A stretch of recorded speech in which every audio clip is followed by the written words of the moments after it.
What is going on, all you beautiful people? Welcome back to your new favorite podcast, H&J Talk Sports. It is Monday, May 24th. The Penguins are 2-2. As you can see, Harry is ready for game 5 tonight. Yep. Live from the Berg. Yep, he's scouting the ice out, making sure no one's cheating because the ice looked a little soft over in Long Island. Harry's making sure everything's frozen, so he's got it covered. How you doing today, Harry? Doing good. Good. It's Sunday. Monday for you guys. It's Monday. We're recording on Sunday. Harry just ruined the illusion. Playoffs are in full swing. Yes. For better or for worse. Yeah. We'll get into our feelings. Before we do that, it's not too bad. I mean, last week we closed the show with hopefully Penguins haven't been swept by our next show. They haven't. So that's good. Both of our predictions are wrong. Yeah. No, we said 5. Did you say 6? I said 5. I thought you said 6. I said 5 as well. Did you? I think we both picked 5. So yeah, we're wrong. Oh well. Pens in 6. Hopefully they win. As long as they win, I'm fine. Anyways, first off, our summer to 100 subscribers. Man, it kicked off really good. We told you 2 weeks ago we want 100 subscribers by football season. We put that out there. Twitter responded. We had like 20 subscribers in like two and a half weeks. You guys killed it. We're now at 50. We've been sitting at 50 for a few days. I'm not worried, but I need you guys to step it up some more. 50 to go. If you look down in the bottom right-hand corner of the video, that little number you see, that's how many left we have to 100. So bump those numbers up. We're close. We're halfway there. The hard part's over. Just get us downhill, guys. Whole summer. Hey, if we get there early, though, we can aim higher. So let's beat it. But, 100 by football season. So let's keep it going. Playoffs. This is probably the most playoffs I've watched in like the last 4 or 5 years. Every series has been good, I feel like. They've all been exciting, but let's start with our series. What do you think, Harry? What's going on? Oh, man. Well, it's tougher than I expected before the series. I think they've had with the exception of the last game, I think every other game has been a battle. I mean, the Islanders have been really physical.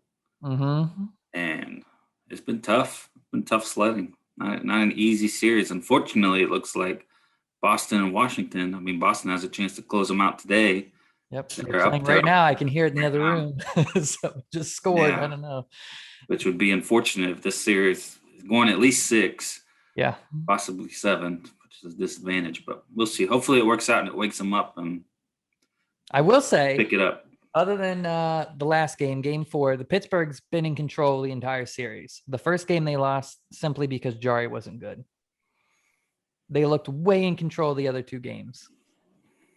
Game 4 was a bomb. No one looked good. Even the guys that usually bring the energy, Goudreau, Tanev, they look flat. The entire team looked flat. I don't know why. Pittsburgh never likes 3:00 games for some reason, but it wasn't good. I mean, to me, even in the last game, the first period, it seemed like we were in control a lot. In the second period, it started to get away. It looked more even in the first. I don't think we'd ever in control, but I would say it was pretty even. Downhill after that, though. Second period, third period was all Islanders. Pittsburgh didn't even have any pushback after they went down, which you don't want to see. It was domination. Hopefully, in the grander scheme of things, they got to win on the road. They did get a win. They split the series against the toughest defensive team in the NHL. We chased their starting goaltender out of the net. They went with their backup. I can't say his Russian name, the rookie again. He beat us the first game and he beat us the last game. So hopefully he doesn't have the Penguins figured out. So we'll see what happens. We need to bring the energy. Crosby's line.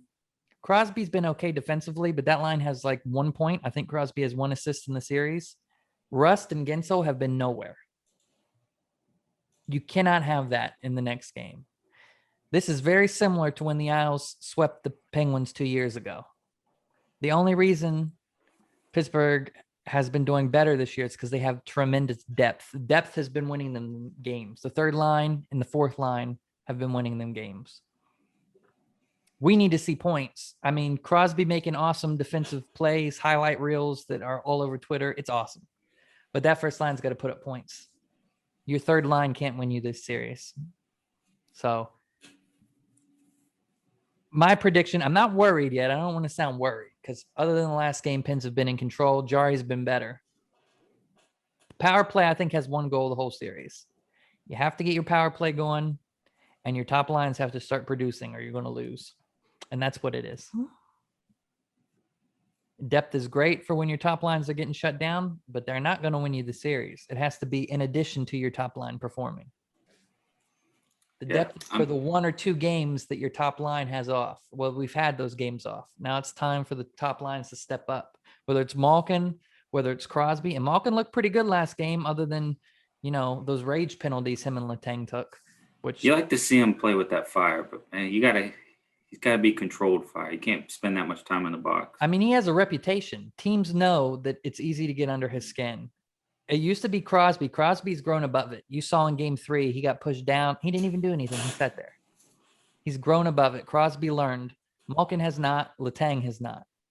They're so easy to get under their skin. And I like the fire. I like the fight back. And I put it on Twitter too. You can't blame the Penguins 100% because in game 3, we saw Martin and Clutterbuck pulling people to the ice, throwing Crosby down, and no penalties were called. So then the next game, when you call Malkin for the same thing, you'd like to see, and it's not just the Penguins. You've seen 4 different coaches comment on the bad officiating in the past week. It's been the story of the year. I think all you want is consistency. You either call it every game or you don't call it at all.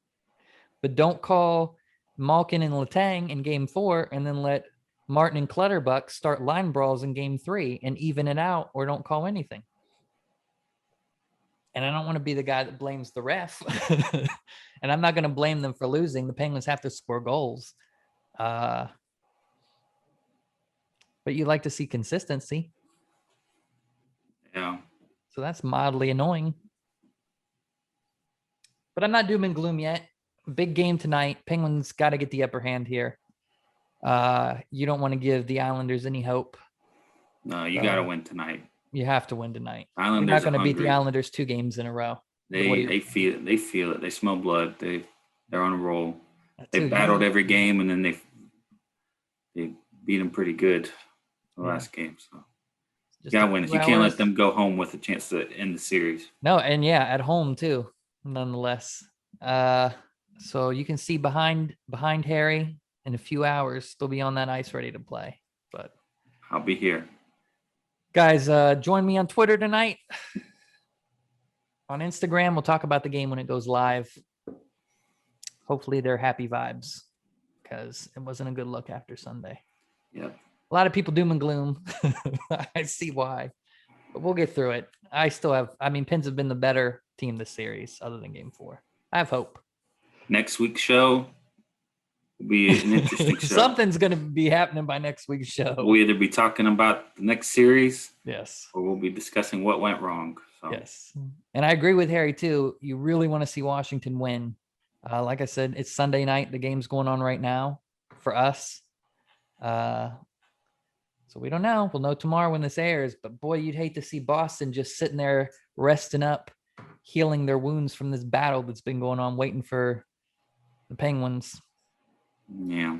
So at least 6 games. But yeah, let's go over these other series real quick. Boston, Washington, it's been a brawl, 90s style hockey. I'm surprised Boston, even though I picked them to win, I'm surprised they're up 3-1, honestly. They've been, 3 overtime games. 3 overtimes. The first 3 go either way. Overtime. Last game was a blowout, though. Last game was a blowout, similar to our series. They're beating each other up. Games. There was a lot of blowouts Sunday, actually. They've won 2 of them. Mm-hmm. Yeah, we'll see. Right now they're up. Hopefully they don't finish them. Hopefully it goes. Boston's up. Boston was up last time I looked. It was 1-0. Actually, I have it up right here. Yeah, 1-0. 1-0 in the second period. So Washington can somehow win. The series goes till at least Tuesday, which is good. Which would mean even when our series goes 6 games, our last game would be Wednesday. Yeah. So a day, that wouldn't be too bad. They got to win at least one game. You'd hope. I mean, this series has been a battle. When people are beat up, you don't want to give them a chance to rest. Yeah. Unfortunately, I mean, it is what it is. Carolina and Nashville. That series started off pretty much how I thought it would. I called Carolina in 4. The sweep's over. Nashville's came back and tied the series up. Yeah, it's been the home team's been taking the games. Yeah. Carolina controlled the first 2. I'm surprised Nashville battled back and won both those. So that series is tied 2-2. Yeah. Carolina looks like the better team, but Nashville's just hanging on at home.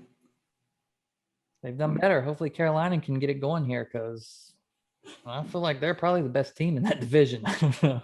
Yeah. Florida and Tampa. Tampa's up. That's the series. I picked Florida, but I regretted it right after. And it looks like for good reason.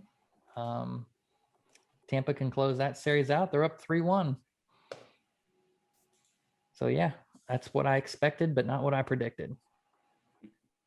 We have our first closure. Colorado swept St. Louis, and I did predict Colorado sweeping St. Louis. So points for Joe. Harry, did you have that in 4 or 5 or more? I think I had 5. You had 5. We both picked Colorado. I got one right, though. Sweep. Another series that I'm surprised is as close as it is the Vegas Minnesota series. Vegas does lead 3-1, but it's been a battle. It's been a goaltending battle.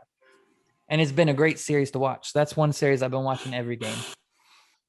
I mean, to see Marc-Andre Fleury, of course, is still our favorite goalie. They're exciting teams. They're both fast. It's been a defensive battle, especially the first couple games. Last game had a lot of goals, but it's been a fun series. I called Vegas in 5, so hopefully they can get me right in that series. When do they play? Tomorrow? Yeah. Yep. They'll play after us. Hopefully they can end it tomorrow. The one series, I put Edmonton in 7 over Winnipeg. I talked about it when we did our playoff preview. Edmonton has the 2 best players in the league by far. Connor McDavid scored 100 points in 52 games. Ridiculous. And Edmonton's down 2-0 in the series. This is the story of Edmonton. You have the best player in the league, best 2 players in the league, really. And every year in the playoffs, it's 1 and done, 2 and done. They're up 2-0 right now. They win this game, they're right back in the series. Yeah. Oh, they're up 2-0 in the game? Yeah. Well, there you go. Hopefully they can get one. Winnipeg has had good goaltending. I mean, they just have no depth. So we'll see if Connor can somehow will them to victory. Toronto and Montreal. It's tied 1-1. The story of the first game was John Tavares, Toronto's captain, getting knocked out from flying knee on the ice. It was a very scary scene. He was stretchered off. It was a nasty knockout. He did not look good. He's okay, but he's out of the series, so that's tough. Montreal won that first game, and then Toronto came back and battled back and won last night.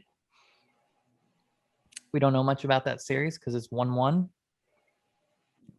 I don't know. I picked Toronto in 5. Right now, it doesn't look like Toronto's going to win in 5. Maybe 6 or 7. I think so. We'll see. We'll find out more. Game 3 tonight. Well, so far. Tonight is a Monday. Yeah, tonight as in Monday. So every series has gone pretty much the way I expected so far, except for that Edmonton series, although I did have them in 7, so maybe it'll go. And I picked Florida, and it looks like they're going to lose, but I already spoke about how that was a dumb pick before the playoffs started. So we will see. Yeah, exciting playoffs. In the comments below or on social media, let us know what you think of the playoffs so far. And other than Penguins, what has been your favorite series to watch? Mine's been Boston and Washington, and probably Vegas and Minnesota. I've been tuning into all those. We'll have the first round will finish this week, so we'll see. Next week we can preview the second round. And well, maybe. I don't know. That Toronto-Montreal series, I don't think that'll win that. That's the only one that could possibly go on. Started late for some reason. It started Next like week, Thursday. Monday. It started almost a week after the rest of the playoffs. Everything else should end around Sunday. Yeah. Or earlier. Or earlier. So Next show, guys, is going to be doom and gloom, or it's going to be elation. We'll see. yeah. I don't know. Not much else going on this week. We have a little bit of Steelers. I don't know if it's Steelers news. It's mildly interesting. Richard Sherman was on ESPN talking to Stephen A. Smith. Stephen A. was rallying for him to become a Steeler. Oh, look at Harry. He's on it today, guys. Now Harry's in Heinz Field for some reason. Yeah, I had to switch areas. Yep. So here we are. This guy's all over Pittsburgh tonight. Yep. Yeah, Stephen A. was telling Richard Sherman to go to Pittsburgh. Richard Sherman said, "Hey, I can't go because the Steelers haven't called me." But he said he would go there, and he likes the Steelers, and he wouldn't be scared of the AFC North. So what would you think about that, Harry? I know we talked about Richard Sherman way on one of our first shows, and you said you thought he was too old. He's old, but I would still take him. I mean, he's a good player. He's not what he used to be. Yeah. He's not shut down, but he's a good, solid tackler. He could groom some of the younger corners, younger He's players. probably better than anyone we have right now. He'd be a good We're leader. weak at corner. I don't know. He's probably similar to Joe Hayden nowadays. Listen, I would take him. I wouldn't want to tie up in any kind of long deal, expensive deal. But if we could get him for late a year now. I think I saw people too talking about Steven Nelson is still hanging out there. It's getting very late in free agency, and it might behoove him and some of these other players they're going to have to take little deals because what are you going to get? There's no big money to throw around at this point. Steelers just don't like making move. Yeah. I mean, they brought Vince Williams back. I saw someone talking about this on Twitter. I wish I could give them credit, but I can't remember who it was. Someone wrote an article about how it would be in Steve Nelson's benefit and the Steelers' benefit to bring him back for one season. So he can get paid next season because he's like 28. He's up there in age. He's not getting a big deal this year. He's a late free agency. It's not coming. So your best bet, plus it's late and you're going to go, if you go to another team and you have a very short time to learn a new playbook and a new system in a year that you're trying to show off to get paid. So it may be in everyone's interest if you come back, sign a small deal, you show off this season, you know the playbook, you know the team, you know the drill, and then next year you get your big money. Yeah, I wouldn't be against it. We could use him. We definitely need him. Depth always helps. So, and Richard Sherman, I don't know. Steelers haven't really done anything in free agency, honestly. I heard a couple weeks ago they're looking for someone on edge, but haven't made any moves yet. Yeah, we'll see. Yep. So I don't know. What do you guys think? Would you like to see Richard Sherman as a Steeler? It'd be exciting. He's definitely a personality. Harry, you froze for a second. Yeah. Good thing you came back. Must be that. Oh no. It says the internet is unstable. What? All right, let's not lose each other. All right, guys. That's the Steelers news for this week. That's all we got. Hey, but we got a lot of questions from you guys for us this week. So let's get right into those, Harry. Are you ready? I'm ready. This is Harry's favorite part of the show, answering your guys' questions. So let's start on Instagram. It's Josh. Let me get this right. It's .Josh05 asked, I know this question is asked a lot. Who do you see the Steelers' future quarterback to be? Future quarterback? Yes. And since we really can't predict the draft yet, or who, I'm guessing what he's really asking is, do we see the future quarterback on our current roster? I'm guessing that's kind of what he's meaning. If he's talking about, no. If he's talking about 3-4 years from now, the guy that's going to have to be the guy, no, I don't see him on a roster. If he's talking about who's going to finish next season, I've been going back and forth, but I'm going to say Big Ben now. He said future quarterback. I think he means to replace Big Ben. No, I don't think they have. I don't see Haskins or Rudolph being the guy. I would agree.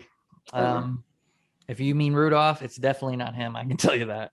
They're gonna pick up somebody in the draft eventually. Mm-hmm. Rudolph's got a great arm. He really does, but he's not a starting quarterback. He's had his chances. We saw. He does. He doesn't. He just doesn't have the. He doesn't have the vision, and he doesn't have the. I don't want to call it smarts, intelligence. He doesn't have the football. I don't know.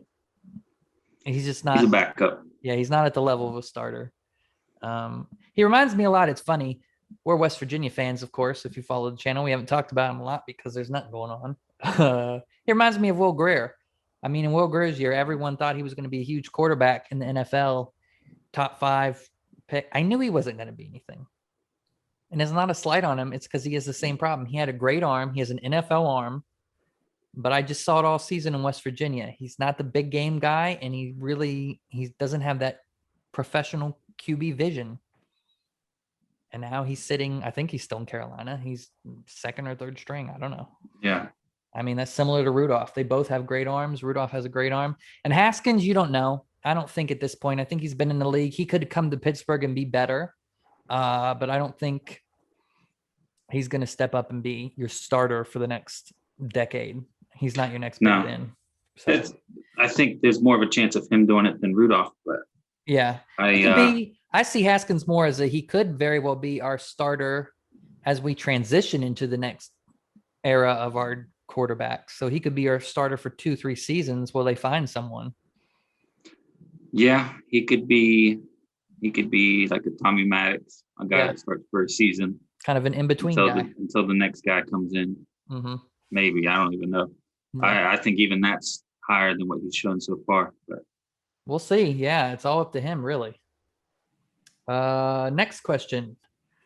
On Instagram, Carol Ann Cag. Carol Ann asks, why do so many call Sidney Crosby a whiny baby? I just never got that vibe. Well, Carol Ann, let me answer that for you. Philadelphia Flyers. That's why. Flyers fans started it. It started one game in Crosby's rookie season. They were playing in Philadelphia. Darian Hatcher, huge defenseman, cross-checked Crosby in the face, knocked a couple Crosby's teeth out. Crosby started yelling at the ref, basically saying, do you see that? How's this guy not getting a penalty? All the Philadelphia fans started chanting, Crosby's a baby. And then you saw the signs it started there, and that's where it's from. Crosby doesn't whine any more than any other player. He got a reputation his rookie season for talking. I don't know.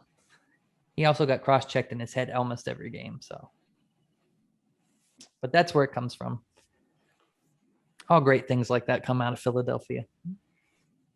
That's why they cracked the Liberty Bell, because there's nothing good there. What? Next question. Pittsburgh, it's not spelled out. PGH_sports news on Instagram asks, do you guys watch any form of motorsport? No. Not really. No. What should we be watching? PGH Sports News. It's weird though, because I've lived in every state I've lived in pretty much the biggest NASCAR states in the country, and just never was interested in it at all. Yeah, I've been to one NASCAR race. It was fun. Probably because I was in a box though, so there was food and stuff. It was cool there. Every time the cars went by, the glass vibrated, so it was cool. But nope. I've never even been. Nope. I'm not big into cars, so that stuff. So. Yeah. If it's on, I may watch 5 minutes of it, but I usually lose my attention pretty quick. Yeah, I just flip through. I watch the bikes where they jump over the mud. If that's on and I'm flipping through ESPN2, I'll watch that for a little bit. That's it. I don't know. What should we be watching? PGH Sports News. Let us know. Next question from Twitter. Paul S 14009757. So Paul in a lot of numbers asks 1. He put a 1 there, so he's got 2 questions. Would you consider shaking up the Pens lines? Seems like Sid's line has been pretty ineffective. 2, NHL officiating inconsistency. They call a trip on Zucker, then allow an Islander free punch in the face, no penalty. Potentially changed outcome. Boy, do I feel your pain, Paul. Yeah, we talked about that already. Officiating's been garbage. It's just inconsistency. I don't think anyone, and it's not just Pittsburgh. You've seen a lot of coaches complain about it this week in different series. No one knows what's a penalty anymore. I mean, it changes from game to game. One game you see them letting everything go, and then the next game, like game 4, you see Malkin and everyone getting called for everything. Like you can't touch anybody. So who knows? Will it change? No. Am I going to say it costs them the series if they lose? No, because you still got to score goals. So I don't know. His other question, would you consider shaking up the lines? Because Sid's line's been ineffective. Harry, would you switch up the lines? No, not yet. It's one bad game. They're not scoring like crazy, but I would leave it for now. I don't think you need to panic and get away from what's worked. Yeah, I agree. I think switching the lines, especially after one loss, when you've pretty much dominated most of the series, it's kind of like hitting the panic button, and it doesn't look good. I don't know if they do make a change. One change I've been vouching for all season, I think Zucker should bump up the Crosby's line because they've been trying to force him and Malkin to work, and they just don't have any chemistry whatsoever. We saw last season Zucker and Crosby had great chemistry. And Gensel, we know he has chemistry with Malkin. We've seen it when Crosby's been injured. So I would flip them. And Gensel has been invisible this series. You haven't seen him. So if you do make a change, I might swap Zucker and Gensel and just see if changing that up does anything. Bottom lines, leave them the same. Everyone else, leave them the same. At least for now. If you drop another game, you'll probably see Sullivan shaking something up, I would imagine. Evan Rodriguez still scratched. Maybe put him in for Zucker. I don't know. Zucker's been kind of useless. So it's hard to scratch him because he's a former 20 goal scorer. But I don't know. I don't know what you do with him at this point. So we'll see. I'd be more worried about that if you lose one more. Then I think you'll see a shakeup. That's it. Man, great questions, guys. Send us in some more next week. That's always the best part of the show because you guys come up with the stuff we can't think of. Yeah. What do you think, Harry? What's the closing word? Hopefully we're talking about round 2 next week. Hopefully we're talking it's about a celebration and not a closing of the season. Yep. So. Then we'd really have nothing to talk about. We got no Steelers, no West Virginia, Penguins. It's for the show. You got to keep us going for a few more weeks at least. Yeah, it will be slow pickings. Very long summer. Yeah. So yeah, hopefully they keep it going. Let's go Pens tonight. Go follow us on Twitter and Instagram, H&J Talk Sports. Talk with us during the game tonight. We'll be tweeting as always. Get us up 50 subscribers right now. I want to see, I don't know, at least 53 by next week's show. So come on, guys, 100 by football season. You can do it. You can do it. Yeah. Harry, be safe on the way home from Heinz Field. I know there's a lot of traffic right now because it's a little bit past drive time. So watch the tunnel traffic. Yeah, I'll try. It's Sunday night, so yeah. I'm going to go party, and I'll see you guys. Can you believe you guys get to watch this for free? I'll see you guys next week. See you guys next week. H&J Talk Sports. Peace.